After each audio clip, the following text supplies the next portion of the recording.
వింత వీలునామా చందమామ కథ. శీలాదిత్య మహారాజు చాలా గొప్ప రాజు. ఆయనకు 2 భార్యలుండేవారు. వారు కవలలు. రాజు వారిద్దరికీ సమానమైన హోదా ఇచ్చే షరతుపైన వారాయన పెళ్ళాడారు. 2 ఒకే గడియలో మగబిడ్డలను ప్రసవించి చనిపోయారు. శీలాదిత్యుడి కొడుకులు దేవాదిత్యుడు, సురాదిత్యుడు అనేవాళ్ళు. తల్లి లేని ఆ పిల్లలకు ఒక్క క్షణం పడేది కాదు. వారిలో సురాదిత్యుడు కొంచెం సరళ స్వభావుడు, దేవాదిత్యుడు పరుష స్వభావుడు.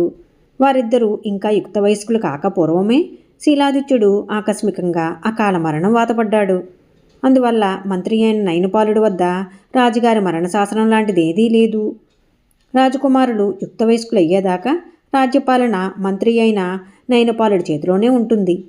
అయినా రాజ్యం భవిష్యత్తు గురించి సభా ప్రముఖులకు తీరని విచారం పట్టుకున్నది. ఎందుచేతనంటే రాజకుమారులిద్దరూ రాజ్యం కోసం తగువ పెడతారు. వారిద్దరు తల్లులు పట్టపురాణులే. రాజ్యాన్ని 2 రాజకుమారులకు పంచడం కూడా ఎంతమాత్రమూ మంచిది కాదు. ఏ పరిస్థితుల్లోనూ రాజ్యాన్ని విభజించరాదని శీలాదిత్యుడి మూలపురుషుణ్ణి మహాకాళి ఆజ్ఞాపించదని చెప్పుకునేవారు. అలా చీల్చితే రాజవంశం నిర్మూలమైపోతుందట. కాలం గడిచింది. రాజకుమారులు యుక్త వయస్కులయ్యారు. సింహాసనం తనకే చెందాలని 2 పట్టుపడ్డారు. ఈ పరిస్థితిలో ప్రధానమంత్రి అయిన నయపాలుడు తన సమస్యను ఆస్థాన ఇంద్రజాలికుడైన మాయాపాలుడితో చెప్పుకున్నాడు. మాయాపాలుడు అంతా విని రాజుగారి మరణ శాసనం మాట ఏమో కానీ తన కుమారుల మధ్య తగాదాలు వస్తే వాటిని పరిష్కరించడానికి గాను ఏవో పత్రాలు తయారు చేసి ఒక పెట్టెలో పెట్టి ఏనాడో నా వద్ద ఉంచారు. కావలిస్తే ఆ పెట్టె తెరిచి మీ సమస్య పరిష్కారం అవుతుందేమో చూడండి అన్నాడు. మర్నాడు నిండు సభలో ప్రధానమంత్రి ఆ పెట్టెను సభాసదుల సమక్షంలో తెరిచి అందులో ఉన్న వస్తువులను పైకి తీశాడు. వాటిని చూసి అందరూ ఆశ్చర్యపోయారు.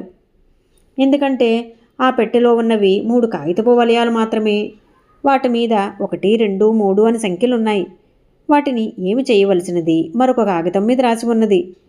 ఈ మొదటి సంఖ్య గల వలయాన్ని దేవాదిత్యుడికి ఇవ్వవలను. ఇది నా రాజ్యానికి ధనానికి చిహ్నం. దీనిని నైనపాలుడు అడ్డముగా కత్తిరించి 2 వలయాలుగా చేసి చూడవలను. దేవాదిత్యుడు కత్తెర తీసుకుని వలయాన్ని అడ్డంగా కత్తిరించాడు. అది 2 విడి వలయాలుగా తయారయ్యింది. తరువాత నైపాలుడు 2వ సంఖ్య గల వలయాన్ని సూరాదిత్యుడికిచ్చి అతన్ని కూడా ఆ వలయాన్ని అడ్డంగా కత్తిరించమని కాగితంలో నుంచి ఇలా చదివాడు. నా రాజ్యం ఇలా ఉండాలని నా కోరిక. సూరాదిత్యుడు 2వ వలయాన్ని అడ్డంగా కత్తిరించేసరికి 2 విడి వలయాలు ఏర్పడటానికి మారుగా ఒకే పెద్ద వలయం ఏర్పడింది.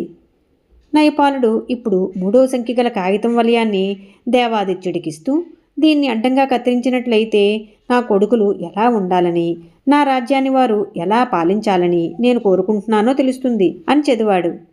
దేవాదిత్యుడు ఈ 3వ వలయాన్ని అడ్డంగా కత్తిరించేసరికి 2 వలయాలు ఏర్పడ్డాయి. కానీ ఒక వలయంలో 2వది ఉండిపోయి విడిగా రాలేదు. ఆ వలయాలు మహారాజు శాసనమేనని అందరికీ అర్థమైంది. దేవాదిత్యుడు, సురాదిత్యుడు తమ తండ్రి కోరికను శిరసావహించి నిర్ణయించుకుని స్నేహపూర్వకంగా ఆలింగనం చేసుకున్నారు. రాజ్యపాలన విషయమై 2 సమమైన బాధ్యత వహించి సమర్థతతో పాలించారు.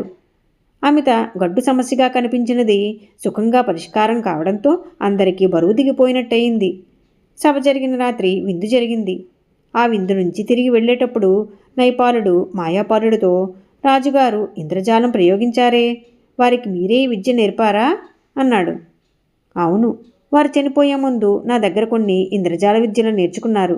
ఈ వలయాల ఇంద్రజాలం నేను చూపిస్తాను. మీకు తీరికగా ఉన్నప్పుడు బెత్తడు వెడల్పు 3 మూరల నిడివి గల కాగితం ముక్కలు 3 తీసుకుని మా ఇంటికి రండి అన్నాడు. వీలు చూసుకుని నైపాలుడు మాయాపాలుడి ఇంటికి కాగితం ముక్కలతో వెళ్ళాడు. మాయాపాలుడు మొదటి కాగితం చివరలు అంటించి వలయం తయారు చేశాడు. 2వ దాని చివరలు అంటించే ముందు కాగితానికి ఒక మెలుకు పెట్టాడు. 3వ దానికి 2 మెలుకులు పెట్టి దాని చివరలు అంటించాడు. నైపాలుడు కత్తెరతో ఆ వలయాలను అడ్డంగా కత్తిరించేసరికి మొదటిది 2 విడి వలయాలయ్యింది. 2వది ఒకే పెద్ద వలయం అయింది. 3వది 2 వలయాలయ్యింది. కానీ ఒక వలయంలో మరొకటి చిక్కుకుపోయింది. ఈ కథ మీకు నచ్చినట్లయితే లైక్ చేయండి, షేర్ చేయండి. మరిన్ని మంచి కథల కోసం మా సంపత్ ఛానల్ సబ్స్క్రైబ్ చేసుకోండి.